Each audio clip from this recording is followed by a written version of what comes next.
నేనైతే స్మార్ట్ బజార్కి వెళ్ళానండి. స్మార్ట్ బజార్కి వెళ్ళినప్పుడు ఇది ఏంటంటే ఎంటీఆర్ కంపెనీది ఇన్స్టెంట్ దోశ అని చెప్పేసి ఇది కనపడింది నాకు.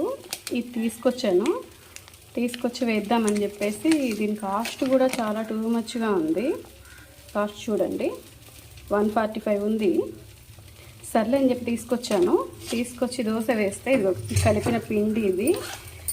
ఇంతకుముందు గోధుమ పిండితో దోశలు వేసేదానండి. సేమ్ అలాగే ఉంది. పెరుగుతో కలపమని చెప్పారు, ఆ పెరుగుతోనే కలిపాను. కానీ ఇదిగో దోశ అయితే ఇలా వస్తుంది.